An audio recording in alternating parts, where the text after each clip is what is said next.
नमस्कार दोस्तों, अभिवादन स्वीकार करें लोकेश त्रिपाठी की तरफ से। और आइए आज सीधी चर्चा करते हैं हम आर्थिक सुधारों के बाद के भारत पर। हमने पिछले अपने टॉपिक में इकोनॉमिक रिफॉर्म पढ़ा था, तो जरूरी है इस बात को जानना कि आखिर भारत ने आर्थिक सुधारों को किस किस स्तर पर महसूस किया। एक आम आदमी के स्तर पर क्या प्रभाव पड़े, तो एक वैश्विक महाशक्ति बनते भारत पर क्या प्रभाव पड़े, कैसे भारत ने अपने बारे में तमाम उन आर्थिक भ्रमों को झुठला दिया जिन्हें दुनिया कहा करती थी, और कैसे भारत एक आर्थिक महाशक्ति बनने की ओर अग्रसर हुआ। ये सच है कि इन सुधारों के कुछ सकारात्मक प्रभाव भी पड़े, यह भी उतना ही बड़ा सच है कि इन सुधारों के कुछ नकारात्मक प्रभाव भी पड़े। लेकिन जब तुला से तौलते हैं, और विशेष करके लोगों की जिंदगी की तुला से, लोगों की जिंदगी में आई खुशहाली की तुला से, तो हम स्पष्टता कह सकते हैं कि आर्थिक सुधारों के प्रभाव सकारात्मक अधिक रहे हैं, नकारात्मक बहुत ही कम रहे हैं। यूं कहिए कि हर आर्थिक प्रक्रिया में कुछ नकारात्मक प्रभाव पड़ते हैं, यही सुधारों के साथ ही भी रहा है। लेकिन कुल मिलाजुला कर के सुधारों ने हिंदुस्तान के आम आदमी की जिंदगी में खुशहाली लाई है, बेहतरी लाई है। हमारे एग्जाम के नजरिए से टॉपिक बहुत महत्वपूर्ण है, तो आइए सीधे सीधे हम अपनी इस बुक सीरीज में चर्चा करते हैं कि आर्थिक सुधारों से आज तक का भारत क्या है, 1991 से आज तक के भारत पर क्या क्या असर पड़े हैं। गौर से देखिए तो हमको दिखता क्या है कि जब हमने इकोनॉमिक रिफॉर्म किया, तो इकोनॉमिक रिफॉर्म की प्रक्रिया में इकोनॉमी के हर क्षेत्र में हमने लिबरलाइजेशन किया, प्राइवेटाइजेशन किया, ग्लोबलाइजेशन किया। भारत ने वैश्वीकरण के प्रभाव को बढ़ती हुई समृद्धि के माध्यम से महसूस भी किया। 91 से लेकर के आज तक समृद्धि बढ़ी है। इस समृद्धि को क्यों महसूस किया, इस समृद्धि की वजह क्या थी, इस समृद्धि के पीछे कारण थे, तो कारण ये थे कि चाहे व्यापार हो, चाहे निवेश हो, चाहे विकास हो, इन सब में वृद्धि दर्ज की गई, और इन्हीं वृद्धि का परिणाम था भारत की समृद्धि। तो आइए थोड़ा हर एक टॉपिक पर, कुछ टॉपिक पर चर्चा करते हैं। अगर गौर से देखें तो पिछले 30 वर्षों में सारी अर्थव्यवस्था के हर क्षेत्रों में इन रिफॉर्म का प्रभाव पड़ा है। अगर हम विकास और प्रति व्यक्ति आय के मामले में देखें, रोजगार के मामले में देखें, ग्रामीण अर्थव्यवस्था और रोजगार के मामले में देखें, क्षेत्रीय आर्थिक असंतुलन के मामले में देखें, पॉवर्टी के मामले में देखें, असमानता के मामले में देखें, इंडियन मल्टीनेशनल्स के मामले में देखें, बैंकिंग, पर्यावरण, राज्य की भूमिका, उपभोक्ता, इन सब मामलों में देखें तो सब पर प्रभाव पड़े। आइए इनमें कुछ महत्वपूर्ण मुद्दों पर चर्चा करते हैं। सभी पर तो नहीं, लेकिन इनमें से कुछ महत्वपूर्ण मुद्दों पर जो विशेष रूप से एग्जाम के नजरिए से हैं, उन पर चर्चा करते हैं। 1991 के आर्थिक सुधार के हुए तकरीबन 30 वर्ष से ऊपर हो चुके हैं, और सिविल सर्विसेज एग्जाम का बहुत महत्वपूर्ण मुद्दा है। आपके ये थर्ड पेपर में भी काम आता है, आपके फर्स्ट पेपर में भी काम आता है, आपके फोर्थ पेपर में भी काम आता है, निबंध में कई बार आते हैं, इंटरव्यू में सवाल पूछे जाते हैं। और सबसे मुकम्मल बात यह है कि इकोनॉमी जब भी हम पढ़ते हैं तो आधा अधूरा पढ़ते हैं। हम 1991 के आर्थिक सुधार पढ़ करके खत्म हो जाते हैं, रुक जाते हैं। किताबें तक आधी अधूरी लिखी। आप गौर से देखिएगा, मार्केट में मैक्सिमम किताबों में 1991 के आर्थिक सुधार बताए गए हैं, लेकिन 1991 के आर्थिक सुधारों का इस पिछले 30 साल की अर्थव्यवस्था पर क्या प्रभाव पड़ा, यात्रा क्या रही, इस पर बात नहीं की गई है। इसलिए इसको हम पढ़ा रहे हैं, क्योंकि हमने आपसे वादा किया था पहली क्लास में। यह यूट्यूब की क्लास है, समग्र बैच की क्लास है, पूरी गुणवत्ता के साथ पढ़ाएंगे आपको। एक ऐसी इकोनॉमी पढ़ाएंगे क्योंकि यह हमारे हाथ में है, हमारी निष्ठाओं के हाथ में है। एक ऐसी इकोनॉमी पढ़ाएंगे जिसे लोगों ने ना देखी होगी, ना सुनी होगी, ना समझी होगी। और जो विद्यार्थी इस पूरी इकोनॉमी की क्लास को कर लेगा, यकीन मानिए उसके भीतर एक आर्थिक चिंतन का विकास हो जाएगा। तो आइए आगे बढ़ते हैं। जब हम आगे बढ़ते हैं तो हमें दिखता क्या है कि कुछ मेजरमेंट लाते हैं, देखते हैं भाई कैसे हम कह सकते हैं कि चीजें बेहतर हुई हैं। तो सबसे पहले जिस मुद्दे पर हम चर्चा करेंगे वो है विकास और प्रति व्यक्ति आय। विकास और प्रति व्यक्ति आय, इस मुद्दे पर थोड़ी चर्चा करते हैं। जब हमें आजादी मिली तो स्वतंत्रता के पहले के 3 दशकों में, स्वतंत्रता के बाद के पहले के 3 दशकों, यानी उन आजादी के बाद के 3 दशक, 30 साल। हम अगर 30 सालों की चर्चा करें, 50 से लेकर के 80 की चर्चा करें, तो इन 3 दशकों में हमारी इकोनॉमी की जो एवरेज ग्रोथ रेट थी वो 3.5% है। यानी आजादी के बाद 3 सालों में 30 सालों के ग्रोथ रेट का औसत निकाले तो हमारी अर्थव्यवस्था 3.5% के दर से आगे बढ़ी। यूरोप के अर्थशास्त्री मजाक उड़ाते थे इस 3.5% की ग्रोथ रेट को। यह सच है कि हमारी इकोनॉमी ने बहुत ताकत लगाई, लेकिन 3.5% से आगे नहीं बढ़ पाई। यूरोप के अर्थशास्त्री, अमेरिका के अर्थशास्त्री इसे हिंदू ग्रोथ रेट कहते थे। हिंदू ग्रोथ रेट कहते थे। यह हिंदू ग्रोथ रेट मजाक उड़ाने के लिए कहते थे।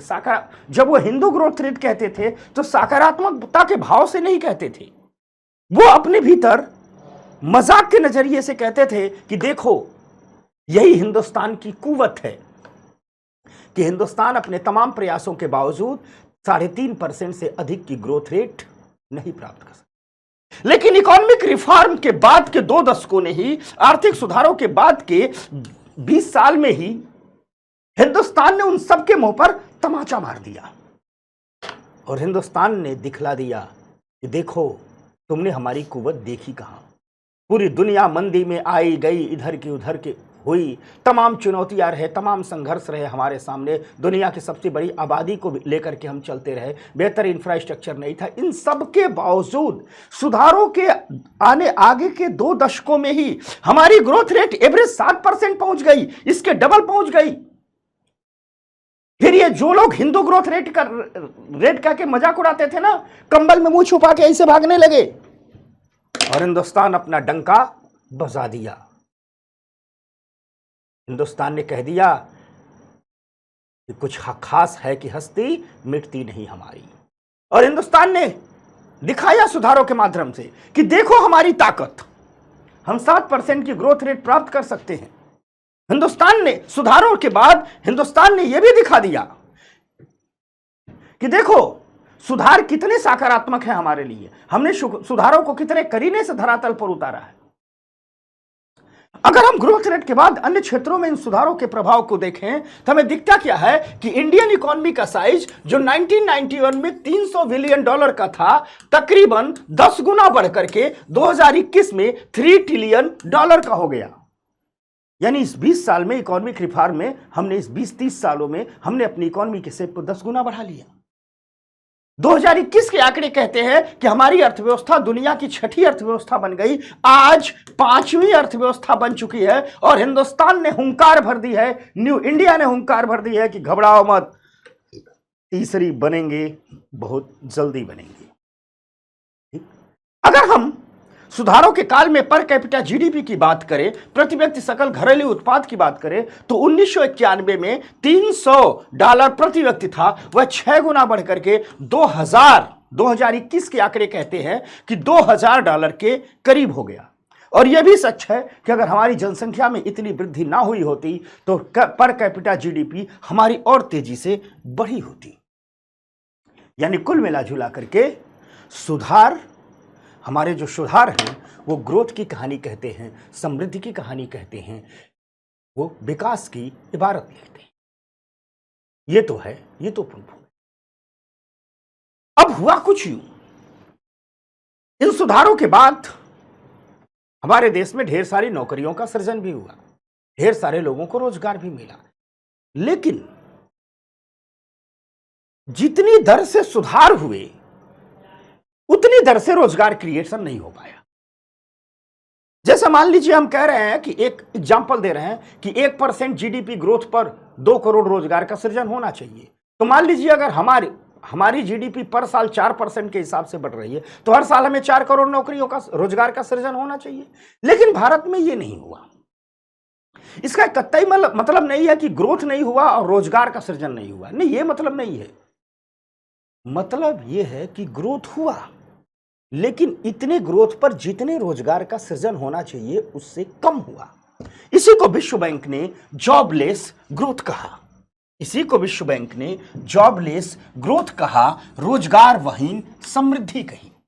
यानी कुल मिलाजुला करके हमारे सुधार समृद्धि के वाहक तो रहे हैं, हमारे सुधार रोजगार भी उत्पन्न किए, लेकिन जितना रोजगार उत्पन्न होना चाहिए उतना नहीं कर पाए। इसलिए इन सुधारों के 30 सालों को हम जॉबलेस ग्रोथ के साल भी कहते हैं। अब आप कहोगे, यूपीएससी मेंस में सवाल भी आते हैं ऐसे, आप कहोगे जॉबलेस ग्रोथ की वजह क्या थी? जब ग्रोथ हो रही है तो जॉब भी होनी चाहिए, ग्रोथ के हिसाब से होनी चाहिए। अगर अर्थशास्त्र के सिद्धांत ये कहते हैं कि 1% ग्रोथ पर साल 2 करोड़ नौकरियों का सृजन होना चाहिए तो होना चाहिए, फिर भारत में कम क्यों हो रहा है? तो थोड़ा सा इन जॉबलेस ग्रोथ के कारणों को देखना होगा। पहली बात तो यह हुई कि कृषि में नौकरियों की संख्या कम हो रही थी। खेती को जितना रोजगार देना चाहिए था, खेती उससे कम दे रही थी, लोग खेती छोड़ रहे थे। लेकिन जो लोग कृषि छोड़ चुके थे, और यह कृषि छोड़ने की एक वजह भी थी, ढेर सारे कारण है, उसके आगे की चर्चा करेंगे। खेती जितना प्रॉफिटेबल होना चाहिए हिंदुस्तान में, उतनी प्रॉफिटेबल नहीं हो पाई। यानी ढेर सारे लोगों ने खेती किसानी छोड़ी। ढेर सारे लोगों ने जो खेती किसानी छोड़ी, उन्हें शेष अर्थव्यवस्था में रोजगार नहीं मिला। यानी मान लीजिए 100 लोग अगर खेती किसानी छोड़ रहे हैं तो 100 लोगों को अन्य सेक्टर में रोजगार मिल जाना चाहिए, लेकिन ऐसा नहीं हुआ। 100 लोगों ने खेती किसानी छोड़ी तो पता चला 50-60 को ही शेष अर्थव्यवस्था में काम मिला, शेष को काम नहीं मिला। एक बात और भी है, बात वही है कि सुधारों के इन 30 वर्षों में जिन नौकरियों का सृजन हुआ, जो काम धंधे उत्पन्न हुए, वे इनफॉर्मल सेक्टर में थे, वे असंगठित क्षेत्र में थे, और इन असंगठित क्षेत्र के जिन नौकरियों का सृजन हुआ उनकी गणना नहीं हो पा रही थी, उनका कैलकुलेशन नहीं हो पा रहा था। यानी सुधारों के काल में हम एकदम ये भी नहीं कह सकते एक बहुत कम नौकरियों का सृजन हुआ। दरअसल हुआ कि सुधारों के काल में असंगठित क्षेत्र में नौकरियों का सृजन हुआ। असंगठित क्षेत्र में नौकरियों का मतलब, अगर हम कानूनी भाषा में न कहें, सिंपल भाषा में कहें, वे नौकरियां जिनकी कैलकुलेशन नहीं की जाती है। जैसे मान लीजिए किसी ने दुकान खोली, कपड़े का शोरूम खोला, उसमें 5 लोगों को नौकरी दे दी। अब 5 लोगों को नौकरी दे दी, इसकी कोई गणना थोड़े होती है। चाट वाले ने चाट की दुकान लगा ली, समोसे वाले ने समोसे की दुकान लगा ली, किसी ने जूता बेचना शुरू किया, उस पर 4 लोगों को काम पर रख दिया, किसी ने कपड़ा बनाना शुरू किया, तमाम छोटे मोटे काम धंधे शुरू किए, उनका घर चल रहा है, उनके पास पैसे आ रहे हैं, लेकिन उनकी कैलकुलेशन नहीं हो पा रही है। इसलिए भी हमें जॉबलेस ग्रोथ दिखती है। तो एक बात तो यह है कि जिन्होंने कृषि को छोड़ा उनकी अन्य अर्थव्यवस्था में रोजगार नहीं मिल पाया। दूसरी एक बड़ी वजह यह भी है कि जो ढेर सारे रोजगार हमारे इनफॉर्मल सेक्टर में उत्पन्न हुए, उनकी गणना ही नहीं हो पाई। साथ साथ एक वजह यह भी है कि जब सुधार लागू हुए, सुधार धरातल पर उतरे, भारतीय अर्थव्यवस्था को विदेशी कंपनियों के लिए खोल दिया गया, विदेशी निवेश के लिए खोल दिया गया, तो भारत में यूरोप, अमेरिका, जापान इत्यादि से बड़ी बड़ी कंपनियां आई जिन्होंने भारत में निवेश किया। साथ साथ जब भारतीय बाजारों को मल्टीनेशनल के लिए खोला गया तो पूरी दुनिया भर के ब्रांड भारतीय बाजारों में आ गए। ऐसे में कुल मिलाजुला कर हुआ यूं कि सुधारों के दौर में भारतीय उद्योगों की, इन इंडियन इंडस्ट्रीज की वैश्विक उद्योगों से सीधे प्रतिस्पर्धा हुई। यानी सीधे भारतीय उद्योग, चाहे इंडियन ऑटोमोबाइल सेक्टर हो, चाहे इंडियन टेलीकॉम सेक्टर हो, चाहे इंडियन क्लॉथ सेक्टर हो, चाहे इंडियन फुटवेयर सेक्टर हो, चाहे इंडियन मेडिसिन सेक्टर हो, भारतीय उद्योगों की विदेशी उद्योगों से सीधे प्रतिस्पर्धा हो गई। चूंकि विदेशी उद्योग बहुत हाईली टेक्नोलॉजी का प्रयोग करते थे, इसीलिए उनके सामान अच्छे भी होते थे, सस्ते भी होते थे। अब भारतीय उद्योगों की यह व्यवस्था बन गई कि वे भी अपने उद्योगों में उच्च स्तर की टेक्नोलॉजी का प्रयोग करें, और जब उच्च स्तर की टेक्नोलॉजी का प्रयोग करते हैं तो ऑटोमेटिक मशीनों का प्रयोग करते हैं, और उद्योगों में जब भी ऑटोमेटिक मशीनें लगती हैं तो रोजगार पर असर पड़ता है। तो भारत में जॉबलेस ग्रोथ की एक बहुत बड़ी वजह यह भी थी कि भारतीय उद्योगों ने अपने आप को वैश्विक प्रतिस्पर्धा से बचाने के लिए, अपने आप को वैश्विक प्रतिस्पर्धा से मुकाबला करने के लिए उच्च स्तर की टेक्नोलॉजी का प्रयोग करना शुरू किया, और इससे उद्योगों में नौकरियों की संख्या में, रोजगारों की संख्या में कमी हुई, रोजगार पर असर पड़ा। तो ये थी जॉबलेस ग्रोथ के कारण, पहली बात। दूसरी बार हम देखते हैं इस दौर की इकोनॉमी में एक और चीज दिखा कि ग्रामीण अर्थव्यवस्था के रूप बदले, सकारात्मक तौर पर भी, नकारात्मक तौर पर। तो आइए थोड़ा टटोलते हैं कि ग्रामीण अर्थव्यवस्था और रोजगार के क्या हालात थे। आइए थोड़ा देखते हैं कि ग्रामीण अर्थव्यवस्था और रोजगार के हालात क्या थे। ठीक, जब हम ग्रामीण अर्थव्यवस्था और रोजगार के हालातों की बात करते हैं तो हमें दिखता क्या है कि ग्रामीण भारत शहरी भारत से पिछड़ गया। ग्रामीण भारत शहरी भारत से पिछड़ गया। और थोड़ा इस कहानी को और पीछे ले जाते हैं। सच तो यह है कि आजादी के पहले से ही, ब्रिटिश काल से ही ग्रामीण भारत शहरी भारत से पिछड़ रहा था। ब्रिटिश काल में नए नए जो जहां जहां से रेलवे गई वहां शहरों का विकास हुआ। जहां जहां ब्रिटिश आर्मी अपनी सैनिक रखते थे वहां वहां शहरों का विकास हुआ। जहां ब्रिटिश प्रशासन के कलेक्टर साहब इत्यादि लोग बैठते थे वहां शहरों का विकास हुआ, जो आज आपके जिले की कचहरी कही जाती है। जहां जहां उस दौर के उद्योग लगे वहां वहां शहरों का विकास हुआ। और पूरी की पूरी इकोनॉमी में जो पैसे का प्रवाह था ना, वो यही केंद्रित हुआ इन्हीं छोटे शहरों में। गांव मुफलिसी की कहानी ही कहते रहे। आजादी के बाद भी तकरीबन यही हुआ। जिन शहरों को अंग्रेज छोड़ करके गए थे वही शहर आर्थिक गतिविधियों के केंद्र बने। यह सच है कि आजादी के बाद की सरकारों ने देश के पिछड़े क्षेत्रों में तमाम उद्योगों की स्थापना की ताकि आर्थिक असंतुलन कम हो, लेकिन जहां जहां उद्योगों की स्थापना की उनका भी शहरीकरण हुआ और उनसे कुछ दूर के गांव अछूते हो गए। कुल मिलाजुला करके कहानी यही है कि आजादी के पहले और आजादी के बाद ही भी ग्रामीण भारत शहरी भारत से पिछड़ा था। 1991 के आर्थिक सुधारों के बाद यह अंतर और बढ़ गया। सुधारों ने जो ग्रामीण और शहरी भारत के बीच की पिछड़ाव थी, जो दरारें थी, उन्हें खाइयों में तब्दील कर दिया। यह अंतर और बढ़ गया। इसी कारण जब हम 12वीं पंचवर्षीय योजना लेकर के आए, आपको हमने योजनाओं के काल में पढ़ाया था कि जब 12वीं पंचवर्षीय योजना लेकर के आए तो हमने 12वीं पंचवर्षीय योजना का मुद्दा ही रखा था, उद्देश्य ही रखा था समावेशी विकास। हमने समावेशी विकास पर ही ध्यान केंद्रित किया। समावेशी विकास का मतलब विकास का वह मॉडल जो अपने में गांव और शहर दोनों को समेटता है। यानी कुल मिलाजुला करके गांव और शहरी अर्थव्यवस्था के बीच की जो खाई थी, जो अंतर था, वह चौड़ा होते गया। हम कह सकते हैं कि भारतीय अर्थव्यवस्था सुधारों के बाद तेजी से ही शहरी होती गई। 1991 के बाद से ही तेजी से शहरी होती गई और 2000 के आसपास उसने ग्रामीण अर्थव्यवस्था को बहुत पीछे छोड़ दिया। 9 साल में ही हमारे गांव बहुत पीछे छूट गए। अब आप लोगों के जहन में यह सवाल उठ रहा है कि 2000 बाद के क्या हो, के बाद क्या हुआ। तो 2000 बाद के बाद की ओर चलते हैं तो पिछले कुछ वर्षों में हमें दिखता है कि मैन्युफैक्चरिंग इंडस्ट्रीज ग्रामीण भारत की ओर बढ़ रही हैं। विनिर्माण उद्योग ग्रामीण भारत की ओर बढ़ रहे हैं, लेकिन इन्होंने बहुत बड़ी संख्या में नौकरियां उत्पन्न नहीं की है।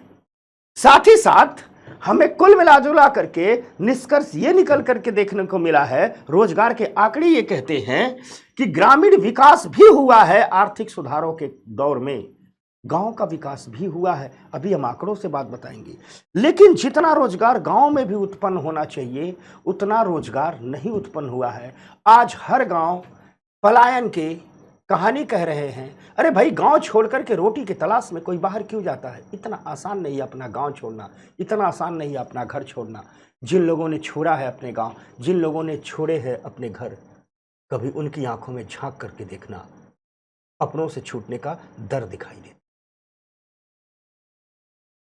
और ये पलायन क्यों हुआ, ये प्रवासन क्यों हुआ? ये सिर्फ इसीलिए हुआ कि गांव में सबके लिए काम धंधे नहीं थे।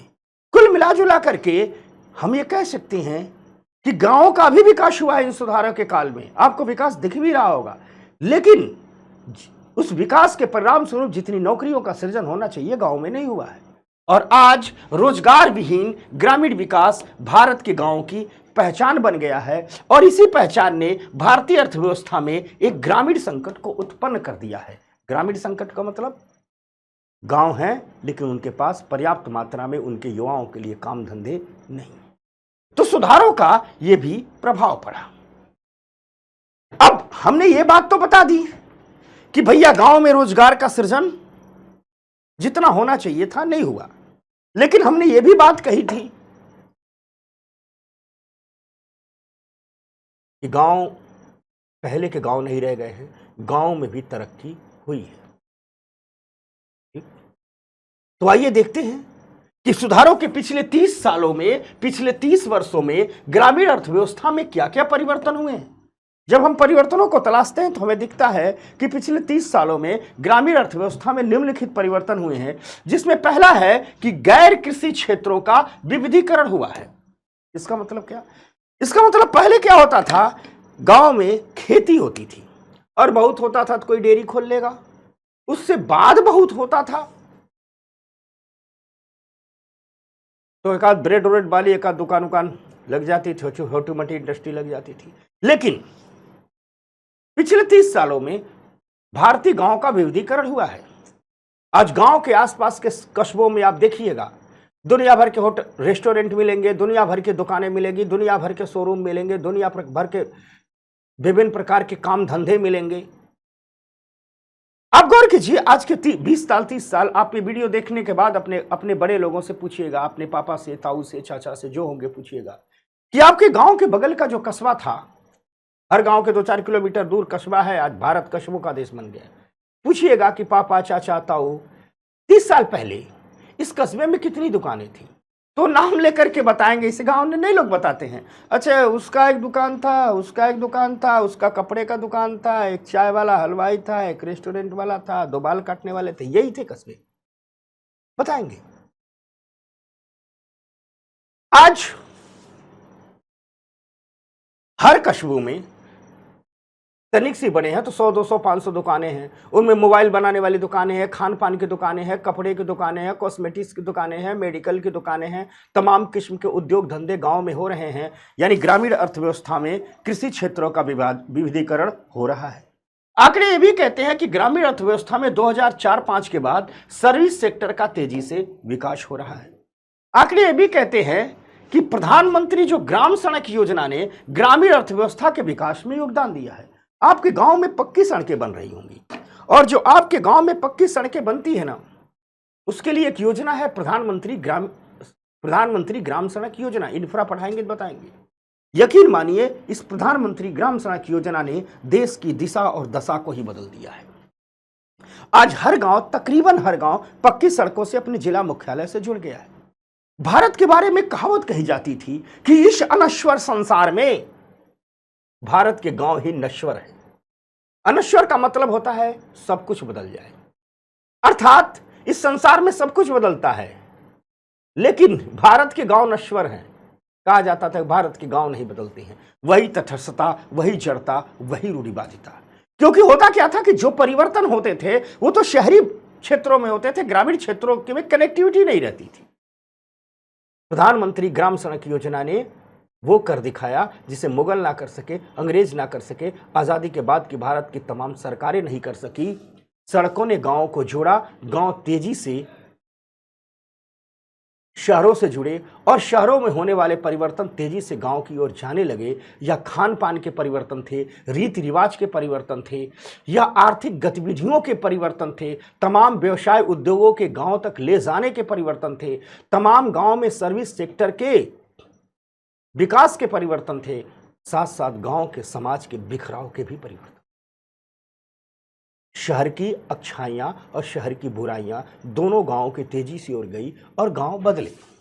अगर हम आर्थिक मुद्दों पर ही बात करें, सामाजिक मुद्दों पर बात ना करें, तो साफ साफ स्पष्ट दिखता है कि अर्थव्यवस्था के आधार पर, आर्थिक आधार पर गांव का विकास हुआ है, और इसमें प्रधानमंत्री ग्राम सड़क योजना का बहुत बड़ा योगदान है।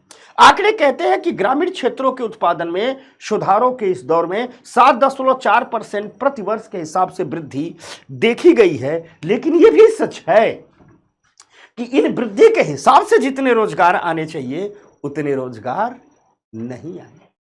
यह भी सच है। यानी एक तरफ वृद्धि हो रही है तो दूसरी तरफ ग्रामीण रोजगार में गिरावट की स्थितियां दिख रही है। तो आप लोग कहोगे कि आखिर इस ग्रामीण रोजगार में जो गिरावट की स्थितियां दिख रही हैं, इस गिरावट के कारण क्या हैं? इस गिरावट की वजह क्या है? इस गिरावट के कारण क्या है? इस गिरावट की वजह क्या है? तो इस गिरावट के कई कारण हैं, कई वजह है। एक एक वजहों पर हम बात करते हैं। 1991 के सुधारों के पहले सरकार की ये नीति थी कि अगर कोई प्राइवेट सेक्टर या कोई भी औद्योगिक सेक्टर ग्रामीण क्षेत्रों में, पिछड़े क्षेत्रों में उद्योग लगाता था तो उन उद्योगों को सरकार कई प्रकार की छूट और रियायतें देती थी। जैसे सरकार उनको सस्ती कीमत पर भूमि देती थी, सरकार उनसे टैक्स कम लेती थी, सरकार उन्हें जो लोन देती थी सरकारी बैंकों से उस पर ब्याज कम लेती थथी। तो इस लालच में, इस प्रलोभन में ढेर सारे उद्योग पिछड़े क्षेत्रों की ओर जाते थे, ग्रामीण क्षेत्रों की ओर जाते थे। लेकिन जब 1991 के आर्थिक सुधार लाए गए तो आर्थिक सुधारों के बाद सरकार ने उन सभी प्रोत्साहनों को वापस ले लिया जो पिछड़े क्षेत्रों में उद्योग लगाने पर मिलते थे। ठीक, यानी 91 के सुधार के पहले प्रोत्साहन मिल रहा है पिछड़े क्षेत्रों में उद्योग लगाने पर, लेकिन आर्थिक सुधारों के बाद इन सभी उपायों को वापस ले लिया गया और कहा गया कि हम कोई प्रोत्साहन नहीं दे रहे हैं, जिनको जहां हम उद्योगों को छूट दे रहे हैं, जहां मन करे वहां उद्योग लगाए। इससे हुआ क्या कि उद्योग विकसित शहरों की ओर ही शिफ्ट होने गए। जाहिर सी बात, उद्योगपति वहीं उद्योग लगाएगा जहां उसे सड़क मिले, जहां बिजली मिले, जहां कानून व्यवस्था मिले, जहां सस्ते श्रमिक मिले, जहां रॉ मटेरियल की सप्लाई अच्छी सी हो। पहले गांव में भले इन सब में दिक्कत आती थी, लेकिन प्रोत्साहन मिलता था तो उधर जाते थे। सुधारों के बाद एक प्रोत्साहन मिल गया तो उद्योगपति उद्योग हमेशा विकसित शहरों की ओर लगाने लगे। यानी पिछड़े क्षेत्रों में जो रोजगार उत्पन्न होता था वो शिफ्ट हो गया शहरों में। यानी और तो जाहिर सी बात है, रोजगार अब विकसित शहरों में उत्पन्न होगा, ग्रामीण क्षेत्रों के रोजगार में गिरावट आ जाएगी। साथ साथ ये भी देखा गया आर्थिक सुधारों के बाद बिहार और उत्तर प्रदेश जैसे जगहों पर देखा गया कि बिहार आर्थिक सुधारों के पहले, समझना, आर्थिक सुधारों के पहले 91 के पहले की बात कर रहे हैं, जो बिहार और उत्तर प्रदेश जैसे कम आय और अधिक जनसंख्या वाले राज्य थे, उनमें कुटीर उद्योगों का विकास हुआ था। ऐसे उद्योगों का विकास हुआ था जो उन मशीनों पर आधारित थे जो हाथ से चलाए जाते थे, और इन कुटीर उद्योगों में अधिकतर आबादी कपड़ा और हथकरघा क्षेत्र में कार्यरत थी। यह 1991 के पहले की कहानी है। लेकिन हम देखते हैं कि जब उदारीकरण आया, ठीक, तो उदारीकरण के बाद 1991 के आर्थिक सुधारों के बाद कपड़ा क्षेत्र में बड़े बड़े उद्यमी आ गए, बड़ी बड़ी विदेशी कंपनियां आ गई। आज भारत में कई विदेशों की कंपनियां आकर के कपड़ा बनाती हैं। गुजरात में, महाराष्ट्र में, तमिलनाडु में स्थापित हैं। भारत की भी बड़ी बड़ी कंपनियां क्लॉथ सेक्टर में आ गई। तो जाहिर सी बात है, जब कपड़ा क्षेत्र में बड़ी बड़ी कंपनियां आएंगी और वे कंपनियां बड़ी बड़ी टेक्नोलॉजी का प्रयोग करके बहुत तेजी से ज्यादा कपड़े बना देंगी, फैंसी कपड़े बना देंगी, सस्ते कपड़े बना देंगी, तो इन कुटीर उद्योगों में बने महंगे और मोटे कपड़े को कौन खरीदेगा? यानी इन कुटीर उद्योगों की प्रतिस्पर्धा जो उत्तर प्रदेश और बिहार के कुटीर उद्योग थे, इनकी सीधी प्रतिस्पर्धा हो गई गुजरात, तमिलनाडु, अहमदाबाद इत्यादि में आई हुई बड़ी बड़ी मल्टीनेशनल कंपनियों से। परिणाम क्या निकला? कुटीर उद्योगों के मोटे और महंगे कपड़े बिकने बंद हो गए और धीरे धीरे कुटीर उद्योग ही बंद हो गए। और उत्तर प्रदेश और बिहार जैसे राज्यों में, अधिक जनसंख्या जैसे राज्यों में, जहां कुटीर उद्योग रोजगार के बहुत बड़े वाहक थे, वहां रोजगार मिलना कम हो गया, वहां बेरोजगारी की स्थिति आ गई। साथ ही साथ 2000 के बाद हम देखते हैं कि पूरी दुनिया में विकास का एक नया मॉडल आता है, जिसे हम कहते हैं क्लस्टर आधारित विकास, इंडस्ट्रियल क्लस्टर और कॉरिडोर का विकास। इंडस्ट्रियल क्लस्टर का मॉडल चीन ने लाया। इंडस्ट्रियल क्लस्टर का मतलब होता है किसी भी उद्योग से संबंधित सभी उद्योगों को एक ही जगह लगा दो। यानी आपको कपड़ा उद्योग लगाना है तो क्या होता है कि हम कहेंगे क्लॉथ क्लस्टर बना रहे हैं। मैं इंफ्रा में बताऊंगा, इकोनॉमिक इंफ्रा में। तो क्या किया जाता है, एग्जाम्पल दे रहा हूं, ऐसे कुछ बाउंड घेर लिया गया इलाके को, 5 किलोमीटर 4 किलोमीटर का इलाका घेर लिया गया, समझना बात को, सड़क से जोड़ दिया गया। कपास अब वहीं आ रहा है, एक फैक्ट्री लगा दी गई जो कपास को साफ कर रही है, उसके पड़ोस वाली फैक्ट्री में कपास से धागे बुने जा रहे हैं, उसके पड़ोस वाली फैक्ट्री में उन धागों को रंगा जा रहा है, उसके पड़ोस वाली फैक्ट्री एकदम सब सटे सटे लगा दी गई है, वहां धागों से कपड़े बुने जा रहे हैं। उसके बाद वाली इंडस्ट्री में उन कपड़ों से सिलाया वस्त्र बन रहा है। उसके बगल में ही फैशन इंस्टीट्यूट है, उसके बगल में ही उसी बाउंड्री वाल के अंदर बैंक है, उसी के बगल में मेडिकल, एक छोटी सी मेडिकल की सुविधा है। उसी के बगल में उनकी आवासीय कॉलोनियां हैं, सब स्टेडियम है, यानी हर चीज, यानी कपास घुसेगा और वहां से जींस का पैंट, टी शर्ट, साड़ियां, लहंगे, चुंदरी, धोती, कुर्ता, पजामा सब बन करके तैयार हो जाएगा उसी कैंपस में। इसे कहते हैं क्लस्टर। और फिर उसके दूसरे हिस्से को सड़क से जुड़ा हुआ है, रेल से जुड़ा हुआ है, पहुंच जाएगा। तो उत्पादन बहुत तेजी से होता है, ट्रांसपोर्ट का खर्चा बचता है, सस्ता होता है। यह मॉडल लाया था चाइना ने। चाइना की ग्रोथ के पीछे इस क्लस्टर मॉडल का बहुत बड़ा योगदान था। ठीक वैसे ही ये कॉरिडोर का मॉडल है। सड़कें बनाएंगे, सड़कों को पुल से जोड़ेंगे, सड़क के दोनों किनारे उत्पादन करेंगे और उन सड़कों पर ऐसी बनाए होंगे सिर्फ मालवाहक ट्रक चलेंगे, बगल में रेलवे भी रहेगी और दोनों तरफ इंडस्ट्रीज रहेंगे। इसे कॉरिडोर कहते हैं, ताकि सप्लाई चेन बेहतर काम कर सके। पूरी दुनिया में चाइना के प्रयोग से पूरी दुनिया चकाचौंध हो गई और अब पूरी दुनिया तकरीबन क्लस्टर मॉडल और कॉरिडोर मॉडल पर ही उद्योगों की स्थापना करने लगी है। भारत भी आर्थिक सुधारों के बाद 2000 के बाद क्लस्टर मॉडल और कॉरिडोर मॉडल की ओर बढ़ा। अभी हमारे देश में 2 डिफेंस कॉरिडोर बनाए जा रहे हैं, एक उत्तर प्रदेश में है, एक तमिलनाडु में है।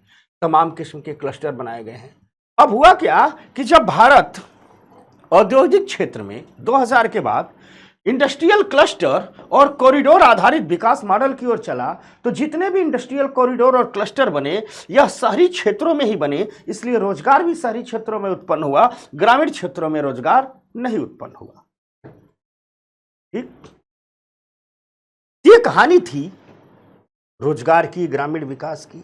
एक बात याद रखिएगा, इन आर्थिक सुधार बड़े गुथे बिथे हैं और खूब सवाल आते हैं, गौर से पढ़िएगा। आप मार्केट में आप लोग कहते हैं ना, इसीलिए मैं कंप्लीट बुक सीरीज पढ़ा रहा हूं। आप मार्केट में जाइएगा, मैं नाम नहीं लूंगा किताबों की, दुनिया भर के आपके चौक चौराहे पर कभी भी किताब की दुकान पर जाइएगा, आप जरूर कीजिएगा। इससे आपका कॉन्फिडेंस बढ़ता है कि हम कितनी बेहतर इकोनॉमी पढ़ रहे हैं। आप जाइएगा, इकोनॉमी की किताब मांगिएगा और देखिएगा आर्थिक सुधारों के बाद के भारत वाला चैप्टर है कि नहीं, उसमें नहीं है। मैं तकरीबन इस कंप्लीट बुक सीरीज में आपको 48 चैप्टर पढ़ाऊंगा, 48 या नहीं 50 चैप्टर के आसपास 50 चैप्टर पढ़ाऊंगा। आपके किताबों में बमुश्किल से 30-32 चैप्टर रहते और ये 50 चैप्टर मिलके तब इकोनॉमी कंप्लीट करेंगे, क्योंकि हमने पहले दिन ही वादा किया था, याद कीजिएगा। हमने कहा था कि हमारी निष्ठाओं में कोई कमी नहीं आएगी। और जब आप लोग क्लास के बाद जो हमें चिट्ठियां भेजते हैं ना, जो हमें कमेंट भेजते हैं ना, बड़ा खुशी होता है, बहुत अच्छा लगता है। अच्छा इसलिए लगता है कि हम जो श्रम कर रहे हैं, जो प्रेम समर्पण आपके लिए दे रहे हैं, वो अब तक पहुंच रहा है। और एक शिक्षक को और कुछ नहीं चाहिए, एक शिक्षक को और कुछ भी नहीं चाहिए। मैं एक शिक्षक हूं और मैं चाणक्य की परंपरा का शिक्षक हूं, कौटिल्य की परंपरा का शिक्षक, उनके आदर्शों का पालन भी करता हूं, कोशिश करता हूं कुछ ना कुछ को जीवन में उतारूं। और कौटिल्य की परंपरा कहती है कि शिक्षक कुटिया बना करके, धोती कुर्ता पहन करके, एक धोती फाड़ता है, आधा लपेटता है, आधे कंधे पर डालता है, लेकिन अपने विद्यार्थी को पूरी दुनिया का सबसे बड़ा राजा बना देता है। भारत, ये सिर्फ भारत में हुआ है, कहीं नहीं हुआ, कौटिल्य ने ही किया है। आजीवन कौटिल्य पटना में गंगा नदी के किनारे रहे कुटिया बना करके, और उनका शिष्य दुनिया के सबसे बड़े साम्राज्य का राजा था। चंद्रगुप्त दुनिया के सबसे बड़े साम्राज्य का शासक था। समझ में आ रही बात? क्लियर हो रहा है ना? तो इसलिए जब आप लोग बातें कहते हो, आप लोग कुछ कहते हो, तो अच्छा लगता है, खुशियां मिलती हैं कि हां हमारी बात आप तक पहुंच रही है, हमारी बात आपके काम आ रही है, हमारी बात आपको लाभ दे रही है। तो खूब पढ़िएगा, ध्यान से पढ़िएगा, गौर से पढ़िएगा, ठीक, और बताइएगा भी कि हमारी बात आपके कितने काम आ रही है, हमारी बात आपके लाभ मिल रही है, आपका चिंतन, आपके चिंतन का विकास हो रहा है, आपके दृष्टिकोण का विकास हो रहा है। तो आइए बात करते हैं क्षेत्रीय आर्थिक असंतुलन की। जब हम क्षेत्रीय आर्थिक असंतुलन पर चर्चा शुरू करते हैं तो हमें कुछ मुद्दों को समझना होगा कि आखिर किन आधारों पर हम क्षेत्रीय आर्थिक असंतुलन की बात करते हैं। तो जब कहीं भी क्षेत्रीय आर्थिक असंतुलन की चर्चा हो तो यही मुद्दे मुख्य होते हैं कि पर कैपिटा इनकम क्या है, हेल्थ इंफ्रा क्या है, IMR अर्थात शिशु मृत्यु दर क्या है, MMR अर्थात मातृ मृत्यु दर क्या है, लिटरेसी रेट क्या है और इंडस्ट्रियलाइजेशन की स्थितियां क्या है।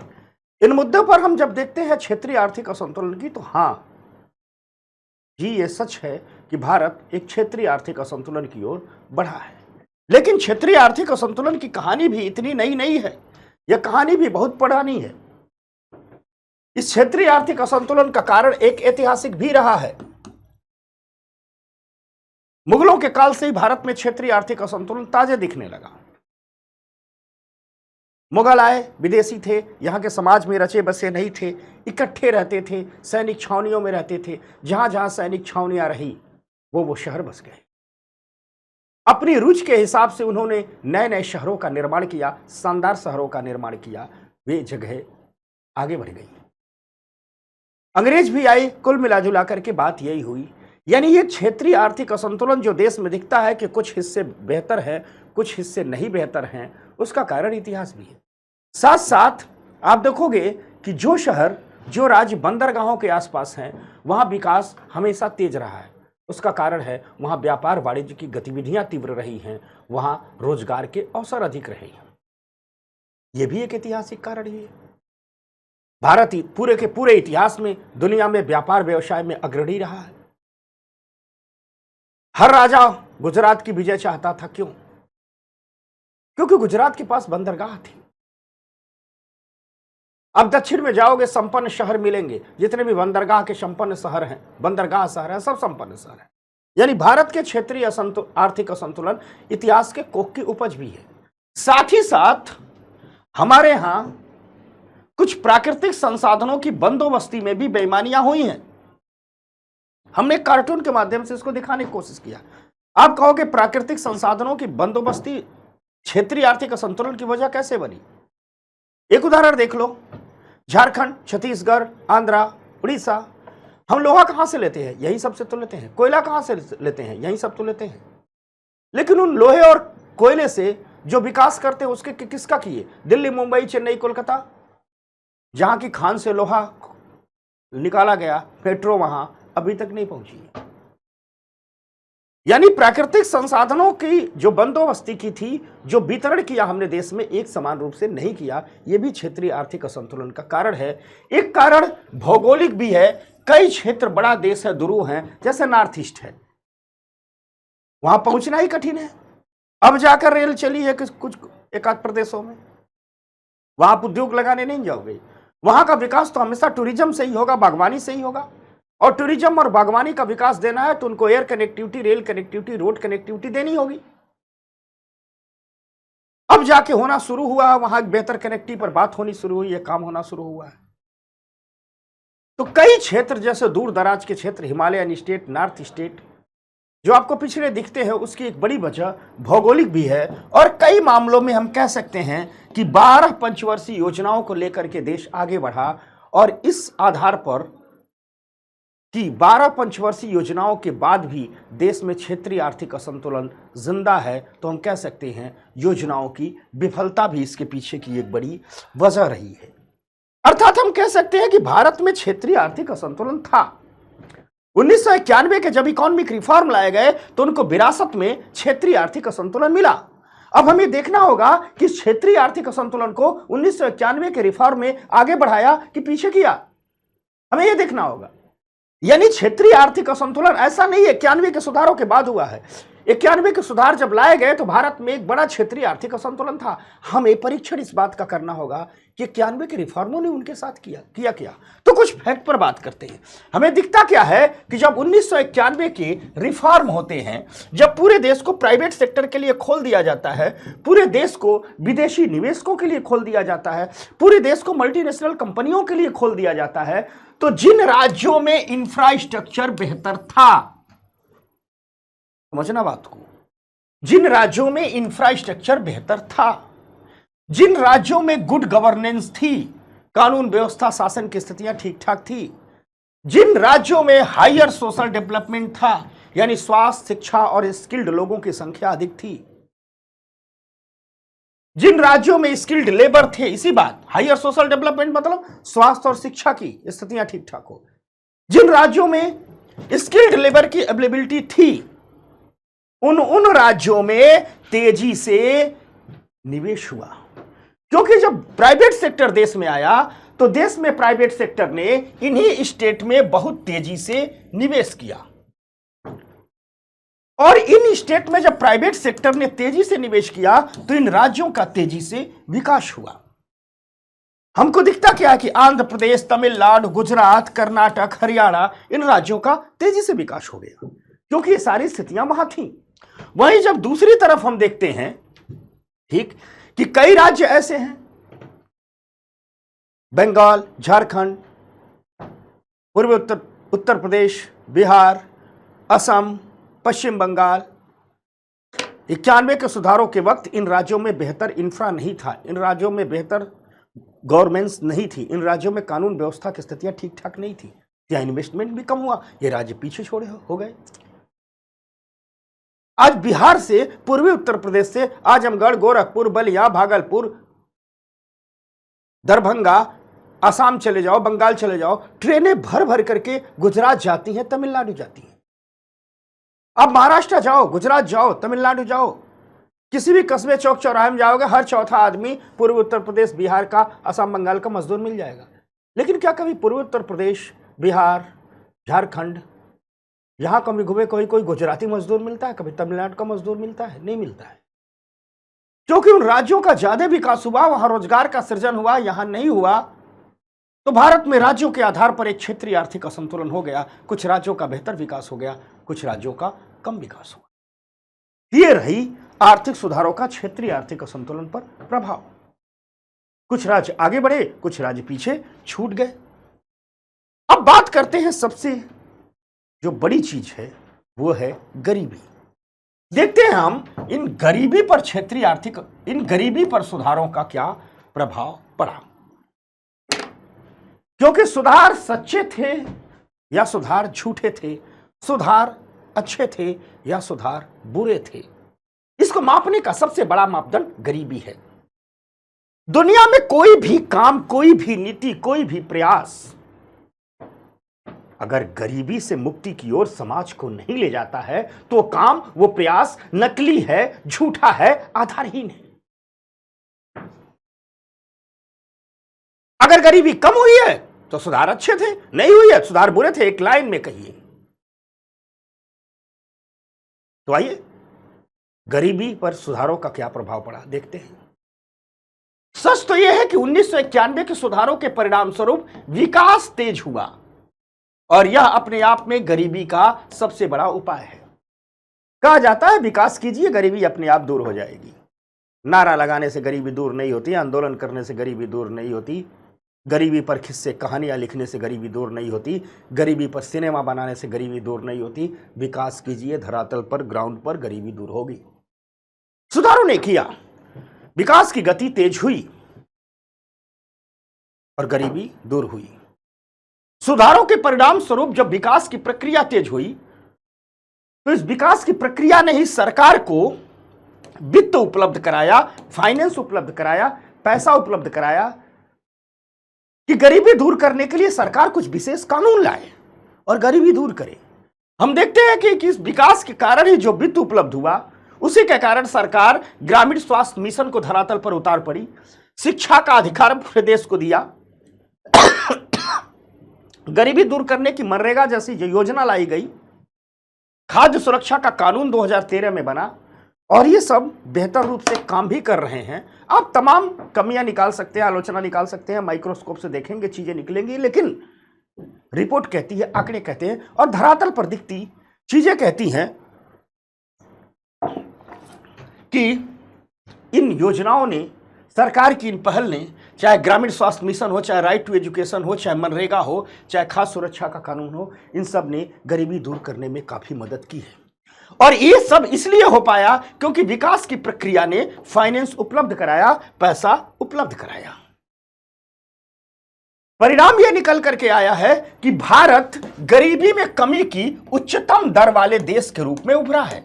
ये हम नहीं, ये दुनिया के आंकड़े कहते हैं।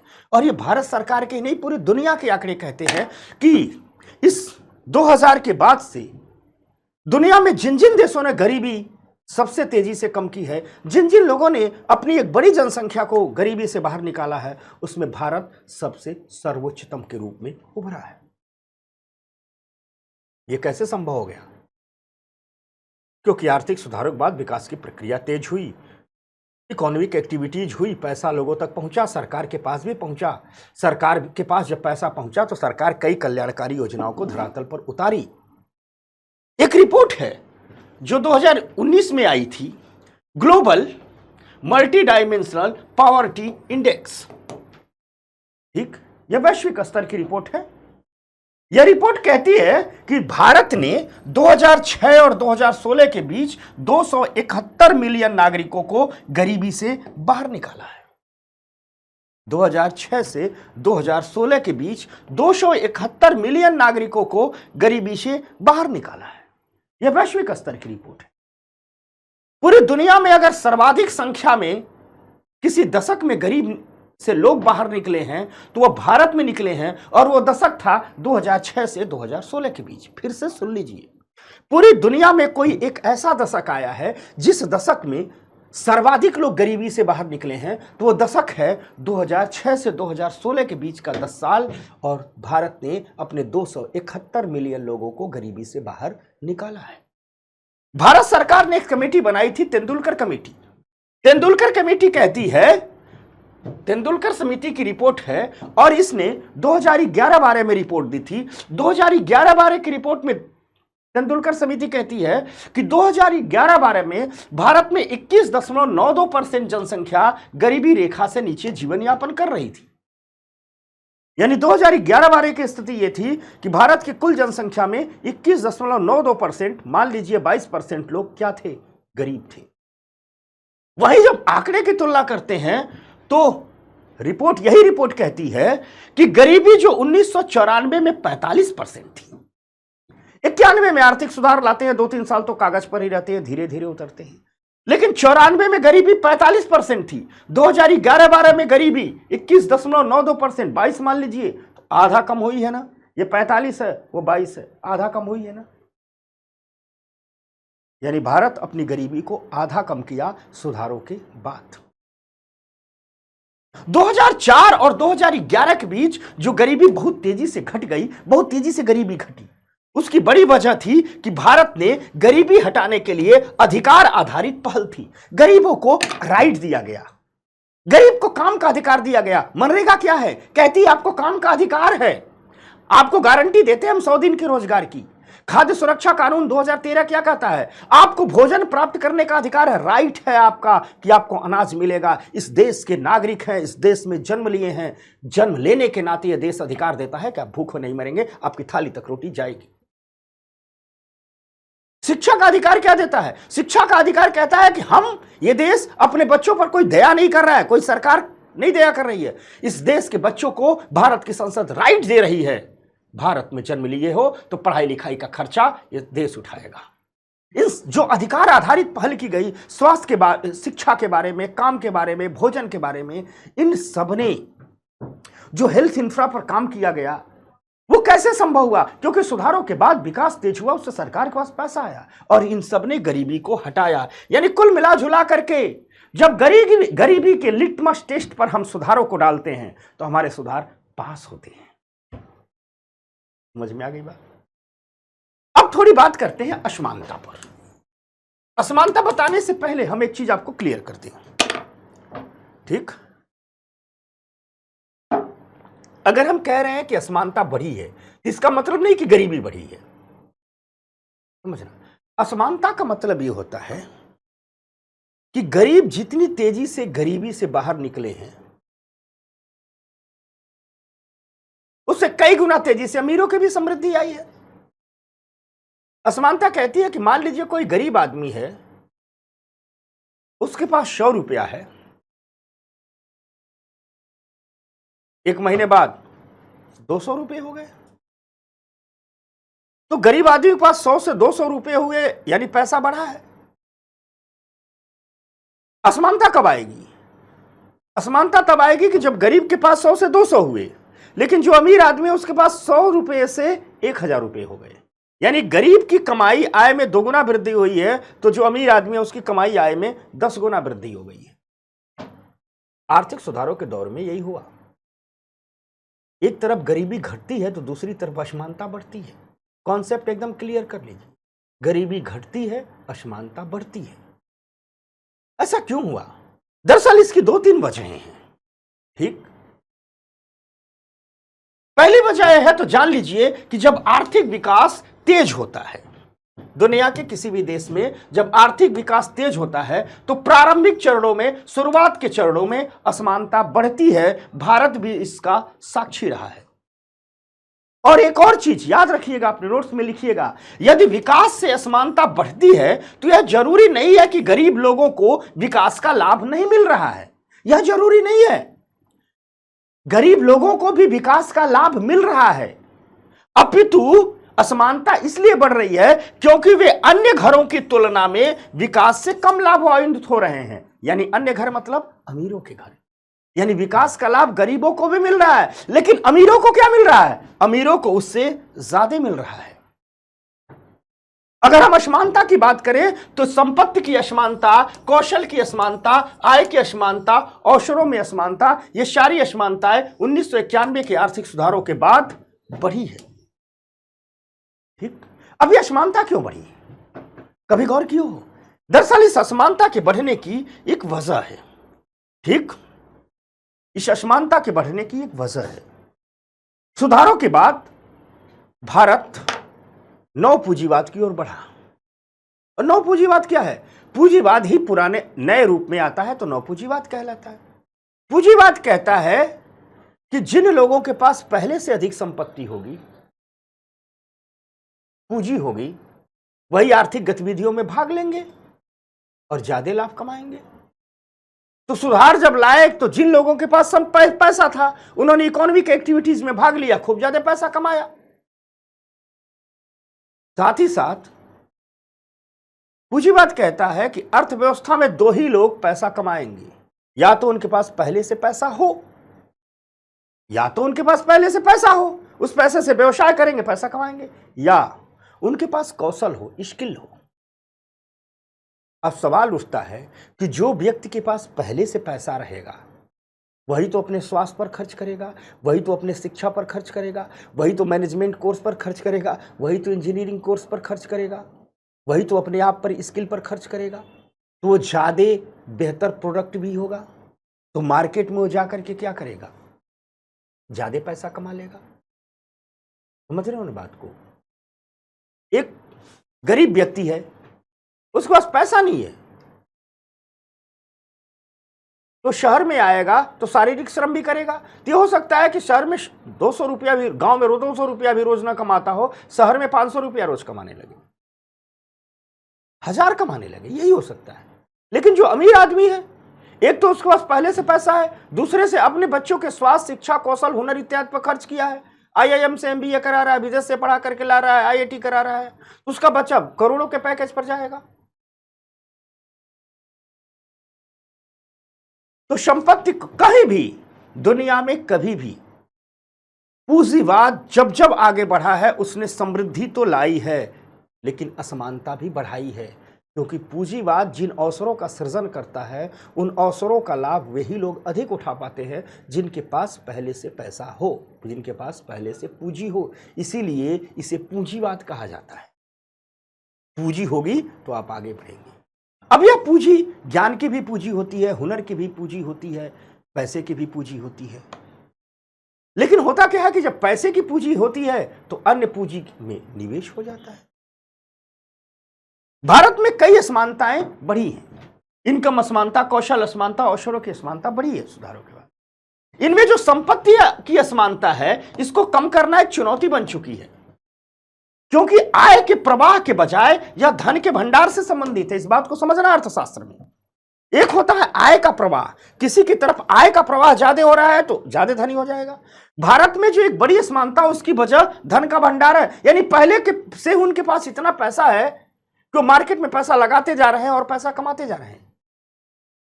और जब असमानता धन के भंडार से संबंधित होती है तो उस असमानता को कम करने की चुनौती है। तो भारत में भी सुधारों के बाद जो आर्थिक असमानता आई है, इसे भी कम करना एक बड़ी चुनौती बनी है। आज भारत को असमानता के जिन अंतरालों को भरने की जरूरत है, वे सामाजिक हैं, जातिगत हैं, क्षेत्रीय हैं और डिजिटल हैं। डिजिटल एक नए प्रकार की असमानता आ गई। 4 प्रकार की असमानताओं पर बहुत तेजी से काम करने की जरूरत है। वो है कम्युनल, डिजिटल, सोशल और रीजनल। ठीक, इन पर काम करने की जरूरत है। एक काम और करने की जरूरत है कि हमको दिखता है कि जो अनौपचारिक क्षेत्र में अधिकांश भारतीय काम कर रहे हैं, उनके पास सोशल सिक्योरिटी नेट नहीं है, उनके पास सामाजिक सुरक्षा जाल नहीं है। सामाजिक सुरक्षा जाल का मतलब होता है उनका हेल्थ इंश्योरेंस हो, उनका टर्म इंश्योरेंस हो, अस्पताल ऐसे हो कि अस्पतालों तक उनकी पहुंच हो। ठीक, बैंक इतने बेहतर काम करे कि वे भी जाएं तो 1,50,000 का ऋण लेकर के आसानी से आ जाएं, कुछ व्यवसाय करना शुरू कर दें। शिक्षा के बेहतर केंद्रों तक उनकी पहुंच हो। इसे सामाजिक सुरक्षा जाल कहते हैं। देखा ही गया है कि अधिकांश भारतीयों के पास जो अनौपचारिक क्षेत्र में काम कर रहे हैं, जो रेहड़ी वाले हैं, ठेले वाले हैं, खोमचे वाले हैं, दिहाड़ी मजदूर हैं, उनकी सामाजिक सुरक्षा जाल तक पहुंच बहुत कम है। इसलिए आज की अर्थव्यवस्था के वे सबसे खराब पीड़ित बनते जा रहे हैं। मैं अभी भविष्यवाणी कर रहा हूं, भविष्य में कभी इससे से सवाल आएगा, देख लेना आप लोग। तो भारत को जिन अंतरालों को भरने की जरूरत है, वे रीजनल है, सोशल है, डिजिटल है, कम्युनल है। साथ साथ एक बात और करने की जरूरत है। सुधारों के बाद जो अनऑर्गेनाइज सेक्टर में काम करते थे, जो हमारे रेहड़ी वाले, खोमचे वाले, ठेले वाले, दिहाड़ी मजदूर हैं, पेंट पॉलिश करते हैं, राजमिस्त्री हैं, सब हैं, इन लोगों के पास सोशल सिक्योरिटी नेट नहीं है, सामाजिक सुरक्षा जाल नहीं है। इन सबके पास एक हेल्थ कार्ड होना चाहिए। सरकार बनवा भी रही है आयुष्मान भारत कार्ड। अस्पताल ऐसे होने चाहिए कि इनकी पहुंच होनी चाहिए। बैंकिंग, रिफाइनेंस, माइक्रो फाइनेंस ऐसे होने चाहिए। सब पर काम सरकार काम कर रही है। हम ये सब चैप्टर पढ़ाएंगे, बताएंगे कि इनको अगर अपनी रेहड़ी लगा रहे हैं, रेहड़ी टूट गई, 10,000 की जरूरत है, तो तुरंत जाए किसी बैंक के पास, किसी माइक्रो फाइनेंस को 10,000 रुपये लोन लेकर के आ जाए, क्योंकि इनके लिए 10,000 बड़ी चीज है। यही 10,000 मार्केट में किसी ब्याज देने वाले सूदखोर से लोन लेते हैं, बहुत महंगा ब्याज लेता है। अब बेचारा जितना सब्जी भाजी बेचेगा, ब्याज ही चुकाने में रह जाता है। तो आज की भारत की स्थिति यह है कि जो अनऑर्गेनाइज सेक्टर के लोग हैं, वे अर्थव्यवस्था के सबसे खराब पीढ़ी बनते जा रहे हैं। थोड़ा सरकार को इन पर ध्यान देने की जरूरत है। ठीक, अब देखते हैं इंडियन मल्टीनेशनल्स। ये शब्द सुधारों के बाद आया, पहले शब्द नहीं था। पहले यूरोपियन मल्टीनेशनल होती थी, अमेरिकन मल्टीनेशनल होती थी, जापानीज मल्टीनेशनल होती थी। सुधारों ने हमें गर्व का क्षण दिया, आज इंडियन मल्टीनेशनल भी होती। अब कहोगे मल्टीनेशनल क्या होती? वे कंपनियां जो अपने देश के अलावा अन्य देशों में भी अपना संचालन करती हैं, वह मल्टीनेशनल कंपनियां कहलाती। अमेजन अमेरिका की कंपनी है, लेकिन आप लोग भारत में भी उससे खरीदारी करते हो, तो अमेजन क्या है? Multinational company. तमाम जूते की कंपनियां हैं जो अमेरिका की कंपनियां हैं, इंडिया में भी स्टोर खोली, अफ्रीका में भी स्टोर खोली है, सिंगापुर में भी स्टोर खोली है, थाईलैंड में भी स्टोर खोली है, इंडोनेशिया में भी खोली है। तमाम ब्रिटेन की कंपनियां हैं।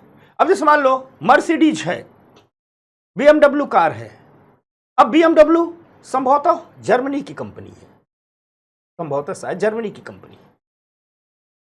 ठीक, अब बीएमडब्ल्यू है तो जर्मनी की कंपनी। भारत में भी बीएमडब्ल्यू की कारें चलती हैं, अमेरिका में भी चलती हैं, जापान में भी चलती हैं। धनी लोग, अफ्रीका के भी धनी लोग ले घूमते हैं, चीन वाले लोग घूमते हैं। तो बीएमडब्ल्यू क्या हो गई? Multinational company. एप्पल का आईफोन हम सब इस्तेमाल करते हैं, चीन वाले भी इस्तेमाल करते हैं, रूस वाले भी इस्तेमाल करते हैं, पूरी दुनिया के लोग इस्तेमाल करते हैं। एप्पल किसका है? American company. कुल मिलाजुला करके वे कंपनियां जो अपने देश के साथ साथ दुनिया के अन्य देशों में भी अपना संचालन करती हैं, वे मल्टीनेशनल कंपनियां कहलाती। इकोनॉमिक रिफॉर्म के बाद, इकोनॉमिक रिफॉर्म के पहले भारत की एक भी कंपनी मल्टीनेशनल कंपनी नहीं थी। जब भी मल्टीनेशनल शब्द की बात आती थी तो लोगों के दिमाग में, जेहन में छप जाता था, अमेरिकन मल्टीनेशनल हो गई, ब्रिटेन की मल्टीनेशनल हो गई, फ्रांस की मल्टीनेशनल हो गई, जर्मनी की मल्टीनेशनल हो गई, यानी यूरोप अमेरिका की होगी, यही होता था। ठीक। इस परिवेश में जब इकोनॉमिक रिफॉर्म लाए गए, नरसिम्हा राव लाए, तो पूरी दुनिया के अर्थशास्त्रियों ने यह भविष्यवाणी कर दी कि भारतीय कंपनियां तो बर्बाद हो जाएंगी। और भारत के कॉरपोरेट ने भी इकोनॉमिक रिफॉर्म के समय इस चिंता को व्यक्त की कि हम बर्बाद हो जाएंगे। यानी पूरी दुनिया के अर्थशास्त्री, पूरी दुनिया के आर्थिक पंडित जी भर भर के एडिटोरियल लिख रहे थे कि इंडियन कंपनियां तो गई। ऐसा लग रहा था कि मतलब उन्होंने टाटा साहब की कुंडली देख रही है। ऐसी ऐसी बातें लिखते थे कि अब तो मतलब सड़क पर बैठ जाएंगे, टाटा सड़क पर बैठ जाएंगे, गोदरेज सड़क पर बैठ जाएंगे, अंबानी भारतीय उद्योगपति भिखारी हो जाएंगे। जब इकोनॉमिक रिफॉर्म शुरू किए गए तब सभी को यह आशंका थी कि भारतीय कंपनियां मार्केटिंग और फाइनेंशियल मसल्स यानी वित्तीय ताकत के मामले में फॉरेन मल्टीनेशनल के सामने टिक नहीं पाएंगी। सबने यह कह दी थी कि गए काम से। लेकिन सुधारों के एक दशक बीतते बाद ही हमारी कॉरपोरेट इंडिया ने, यानी भारतीय कंपनियों ने, भारतीय उद्योगपतियों ने, जिसे हम कॉरपोरेट इंडिया कहते हैं, इस कॉरपोरेट इंडिया ने यह दिखा दिया कि ये न केवल भारत में प्रवेश करने वाली कंपनियों की ताकत का सामना करने की क्षमता रखते हैं, अपितु अंतर्राष्ट्रीय बाजारों में उनको चुनौती भी दे सकते हैं। हमारी कंपनियों ने दिखाया कि भारत में आओगे, यहां तो सामना कर लेंगे, अंतर्राष्ट्रीय बाजारों में जाकर के तुम्हारा मुकाबला भी करेंगे। आज इंडियन कंपनियां भी दुनिया के तमाम देशों में अपना संचालन कर रही है। आज दुनिया में जब मल्टीनेशनल की बात आती है तो इंडियन मल्टीनेशनल की भी बात आती है। टाटा साहब गए लंदन, ब्रिटेन की सबसे बड़ी कार कंपनी जगुआर खरीद लिए। जगुआर कार नहीं खरीदे, जगुआर बनाने वाली कंपनी खरीद लिए। यानी भारतीय कंपनियों ने विदेशी कंपनियों का अपने देश में ही नहीं मुकाबला किया, विदेशों में भी मुकाबला किया और आज कड़ी टक्कर दे रहे हैं। आज अडानी साहब चीन की कंपनियों को पीछे छोड़ करके ऑस्ट्रेलिया में तमाम खदानों की नीलामी कर लिए, इंफ्रा में काम कर रहे हैं। अडानी साहब, अपने अंबानी साहब तमाम अफ्रीकन क्षेत्र में तमाम प्रतिस्पर्धा कर रहे हैं। टाटा ने कई जगह कंपनियां लिया, गोदरेज ने मल्टीनेशनल के रूप में अपने आप को स्थापित किया, लार्सन एंड टर्बो ने अपने आप को स्थापित किया है मल्टीनेशनल के लिए, हमारा इंडियन ऑयल, भारत पेट्रोलियम, इन सबने अपने आप को बहुत शानदार परफॉर्मेंस दिया है। यानी सबकी आशंकाएं निर्मूल साबित हो गई। इंडियन कॉर्पोरेट ने पूरी दुनिया को दिखा दिया कि हम कम नहीं है। मौका मिले, बाजार मिले तो हम भी अपना दमखम ठोक के दिखा सकते हैं। आप कहोगे ऐसा क्यों हुआ? तो इसकी कुछ वजह भी थी। वजह यह थी कि सुधारों की वजह से भारतीय अर्थव्यवस्था का दुनिया के साथ आर्थिक एकीकरण हुआ। और जब दुनिया के साथ आर्थिक एकीकरण हुआ तो विभिन्न प्रकार के उत्पादों और सेवाओं के लिए एक भारत की कंपनियों को भी एक वैश्विक बाजार मिल गया। यानी भारत की कंपनियां भी अपने उत्पादों और सेवाओं को पूरी दुनिया के मार्केट में ले जाकर के बेच सकती थी। साथ ही साथ जब भारत का वैश्वीकरण के कारण आर्थिक एकीकरण हुआ तो आर्थिक एकीकरण ने दुनिया के बेहतर संसाधनों तक, दुनिया के सस्ते श्रम तक, दुनिया के बड़े बाजारों तक तथा दुनिया के विशाल पूंजी बाजारों तक, चाहे शेयर मार्केट हो या म्यूचुअल फंड का मार्केट हो, इन्हें पूंजी बाजार कहते हैं, दुनिया के विशाल पूंजी बाजारों तक भारतीय कंपनियों की पहुंच सुनिश्चित कर दी। यानी आर्थिक एकीकरण से क्या हुआ? अब दुनिया के जितने बेहतर संसाधन रहेंगे, भारतीय कंपनियां जाती थी, जहां बेहतर रिसोर्सेज मिले ले लेती थी, बेहतर टेक्नोलॉजी मिले ले लेती थी, बेहतर मशीनें मिले ले लेती थी, बेहतर इंजीनियर मिले ले लेती थी, बेहतर कच्चे माल मिले ले लेती थी। जहां दुनिया में सस्ता श्रम मिला सस्ता श्रम ले ली। ठीक, जहां योग्य श्रम मिला, टैलेंटेड लेबर मिले, वो ले लिया, स्किल्ड लोग ले लिए और अपने सामानों को बड़ी बाजारों में बेचा तथा कंपनियों के सामने पूंजी बाजार मिल गया। आपको आगे पढ़ाएंगे कैपिटल मार्केट। यह वह बाजार होता है जो बड़े बड़े उद्योगों को फंड उपलब्ध कराता है। जैसे ढेर सारे पूरी दुनिया के बैंक, सुधारों के बाद क्या हुआ? अब भारतीय कंपनियां दुनिया के बड़े बैंकों से लोन ले सकती थी, भारतीय कंपनियां दुनिया के शेयर बाजारों से पैसा जुटा सकती थी, भारतीय कंपनियां दुनिया भर के म्यूचुअल फंडों से पैसा ले सकती थी। यानी जो पूंजी बाजार है वह भी भारतीय कंपनियों के खुल दिया। ठीक, और भारतीय कंपनियों ने इन सब का दुनिया के बड़े बाजारों का, दुनिया के विशाल पूंजी बाजारों का, दुनिया के बेहतर संसाधनों का, दुनिया के बेहतर स्किल लेबर का, दुनिया के सस्ते लेबर का, दुनिया की टेक्नोलॉजी का, सबका जी भर करके इस्तेमाल किया। हम साफ साफ हमें दिखता है कि भारत ने 91 के रिफॉर्मों में जो लिबरलाइजेशन और ग्लोबलाइजेशन को अपनाया, इंडियन कॉरपोरेट को इसने नए अर्थ और नए आयाम दिए। धीरे धीरे इंडियन कॉरपोरेट ग्लोबल पथ पर चल पड़ा और इसके परिणाम स्वरूप जिस चीज का उदय हुआ उसे कहते हैं इंडियन मल्टीनेशनल भारतीय बहुराष्ट्रीय कंपनियां। आज भारत की तमाम कंपनियां दुनिया के तमाम देशों में ऑपरेशन कर रही है और हमें दिख रहा है कि इंडियन कॉरपोरेट्स विदेशों में कंपनियों का अधिग्रहण तक कर रहे हैं, विदेशों में ठेके तक प्राप्त कर रहे हैं और आज भारतीय कंपनियों के उत्पाद भी विदेशों के बड़े बड़े मॉल में एक अच्छे ब्रांड के रूप में स्थापित हो चुके हैं। यह सुधारों का एक बड़ा शानदार परिणाम था। यह था इंडियन मल्टीनेशनल। अगर हम बैंकिंग सेक्टर की बात करें तो बैंकिंग सेक्टर रिफॉर्म उदारीकरण के केंद्र में थे। जब लिबरलाइजेशन लाया गया तो कहा गया पूरी अर्थव्यवस्था का रिफॉर्म करोगे और बैंक को नहीं लाओगे, तो उदारीकरण के केंद्र में बैंकिंग सेक्टर रिफॉर्म थे। हमने बताया था कि बैंकों उदारीकरण में बैंकिंग में क्या किया गया, याद कीजिएगा। प्राइवेटाइजेशन में बैंकिंग में क्या किया गया, ग्लोबलाइजेशन के तहत बैंकिंग में क्या किया गया। तो जब इकोनॉमिक रिफॉर्म लाया गया तो कहा गया कि बैंकिंग रिफॉर्म इसके केंद्र में रहेंगे। और आरबीआई के पूर्व गवर्नर थे एम नरसिम्हन। इस एम नरसिम्हन की अध्यक्षता में एक कमेटी बनाई गई और इनसे कहा गया कि सुधारों का मार्ग प्रशस्त कीजिए। एम नरसिम्हन ने तमाम तरह के सुझाव दिए जिसे नरसिम्हन कमेटी के सुझाव कहा जाता है और इन्हीं सुझावों के आधार पर के बैंकों का उदारीकरण होना शुरू हुआ। इन सुधारों के तहत हम देखते हैं कुछ मुख्य सुधार अब बैंकिंग में विस्तार से पढ़ाएंगे। यहां जो इकोनॉमिक रिफॉर्म के सुधार है उनको अगर हम गौर से देखें तो हमें दिखता क्या है कि 1994 से ही आरबीआई ने प्राइवेट बैंक को लाइसेंस देना शुरू कर दिया, यानी प्राइवेट बैंक भी भारत में रहेंगे। भारत में कहा गया प्राइवेट बैंक खूब खोलिए। आज जो आपको एक्सिस बैंक, एचडीएफसी दिखा जाता है, यह सुधारों का ही परिणाम है। बैंकिंग क्षेत्र में प्रत्यक्ष विदेशी निवेश की भी अनुमति दे दी गई। इसका मतलब विदेशी बैंकों को कह दिया गया कि भारत में आइए, बैंक खोलिए। सार्वजनिक क्षेत्र के कुछ बैंकों का आपस में विलय किया गया, ढेर सारे बैंकों को मिलाकर विलय किया गया, जिसे आप बैंकों का एकीकरण कहते हैं। यह भी सुधारों का ही परिणाम था। यानी कुल मिलाजुला करके बैंकिंग सेक्टर में भी सुधारों के सकारात्मक प्रभाव पड़े। लेकिन सबसे अंत में देखना होगा कि आम आदमी का क्या प्रभाव पड़ा, क्योंकि हर आदमी उपभोक्ता है। याद रखिएगा, उपभोक्ता का मतलब खरीदार। दुनिया में क्या कोई ऐसा व्यक्ति होगा जो कुछ न कुछ खरीदता ना हो, और जब खरीदता है तो उपभोक्ता है। यानी जब हम अगर इसी को हम समाज शास्त्र के नजरिए से देखेंगे तो कहेंगे नागरिक पर क्या प्रभाव पड़ा, राजनीति के नजरिए से देखेंगे वोटर पर क्या प्रभाव पड़ा, लेकिन आर्थिकी के नजरिए से देखेंगे उपभोक्ता पर क्या प्रभाव पड़ा। हर व्यक्ति उपभोक्ता है। दुनिया में वो कोई भी व्यक्ति जो कुछ न कुछ जिंदगी में एक बार भी खरीद लिया उपभोक्ता है। अब आप लोग बताओ, क्या यह संभव है कि किसी ने कुछ खरीदारी ना की हो? सब उपभोक्ता है।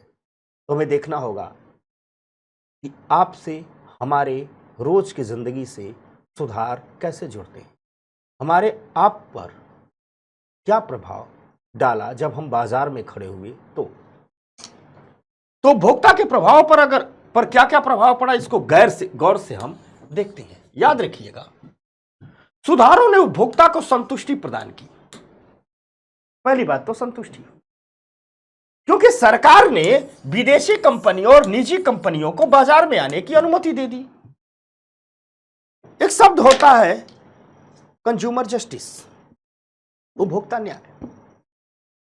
हर अर्थव्यवस्था की यह वहनीय जिम्मेदारी होती है कि वह कंज्यूमर जस्टिस प्रदान करे। कंज्यूमर जस्टिस संसद द्वारा प्रदान नहीं किया जाता है, कंज्यूमर जस्टिस अदालतों द्वारा प्रदान किया नहीं जाता है, कंज्यूमर जस्टिस बाजार द्वारा प्रदान किया जाता है।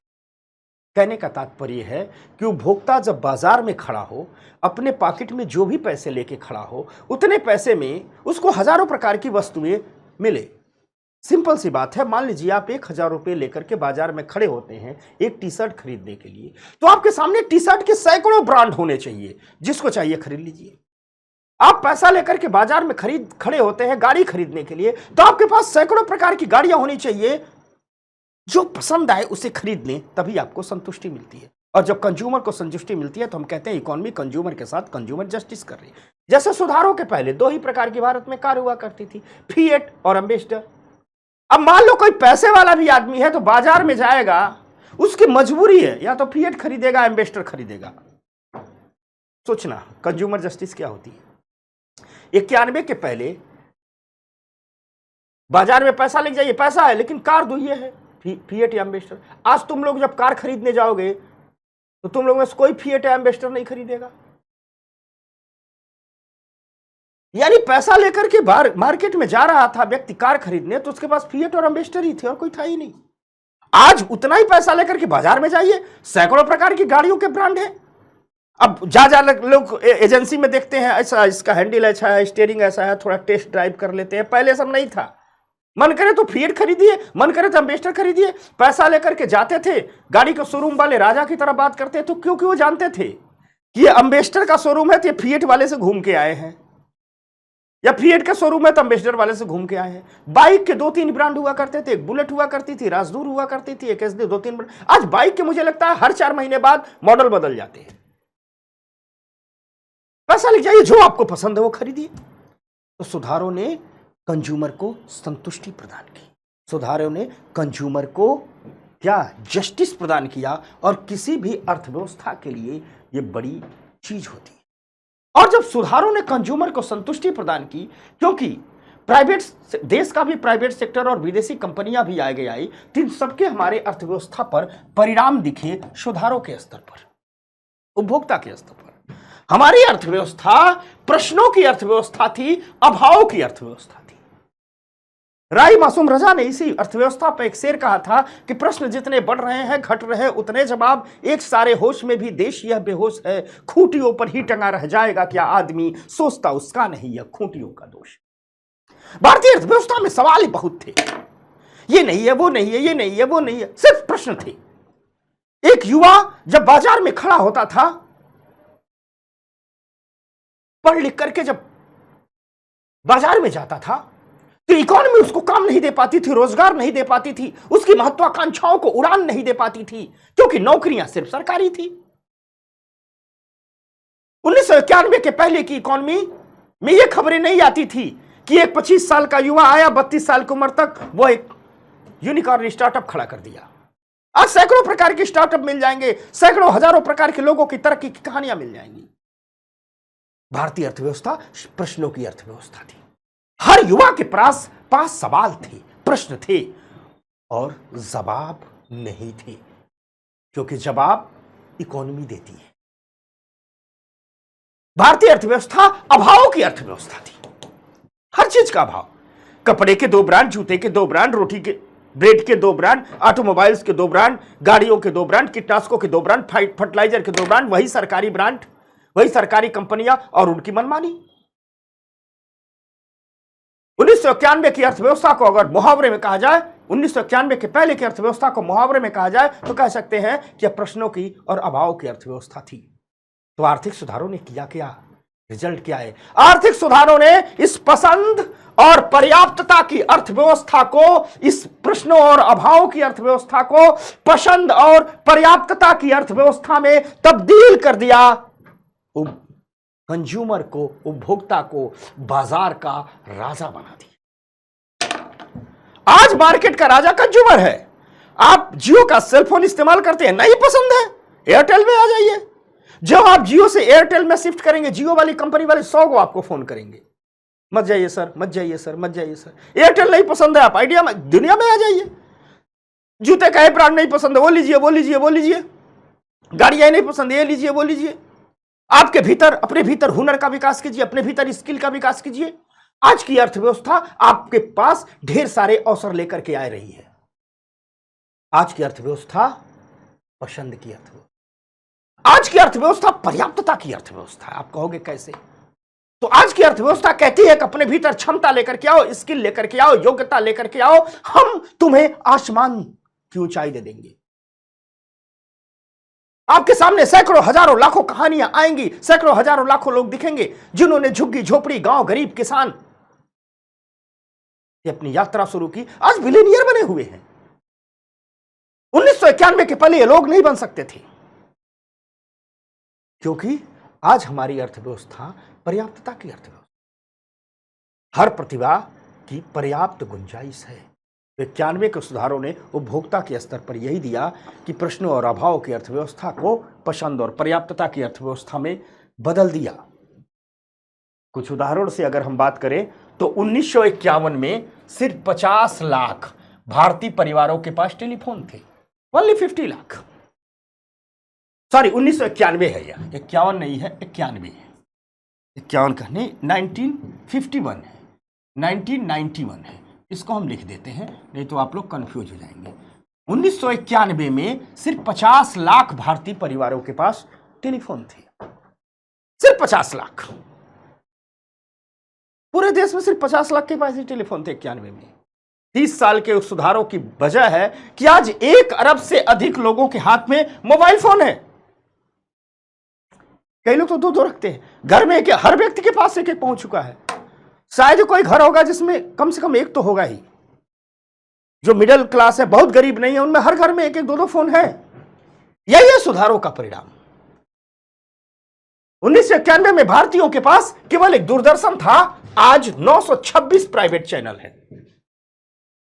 मून लैंडिंग को सीधे सीधे भारत का एक आदमी डायरेक्ट देख लेता है। यही है आर्थिक सुधारों का परिणाम।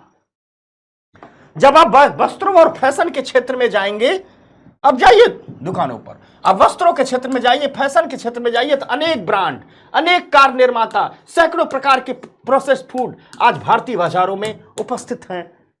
भारतीय बाजारों की शान प्रदान कर रहे हैं, उपभोक्ता को न्याय प्रदान कर रहे हैं। और सबसे अंत में एक बात, सुधारों ने सपनों को उड़ान दी। सुधारों ने सपनों को उड़ान दी।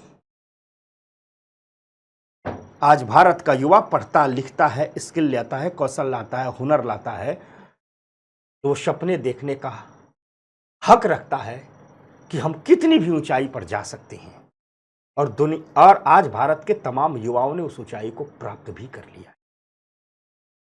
तो सपने को सच होने की शक्ति दे रहे हैं सुधार, हमारी अर्थव्यवस्था। यही सुधारों का परिणाम है, यही सुधारों की कहानी है, यही सुधारों की यात्रा है।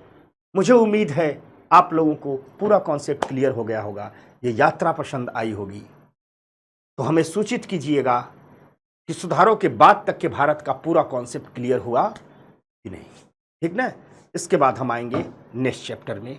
तो आज के लिए बस इतना ही। नमस्कार, जय हिंद, धन्यवाद।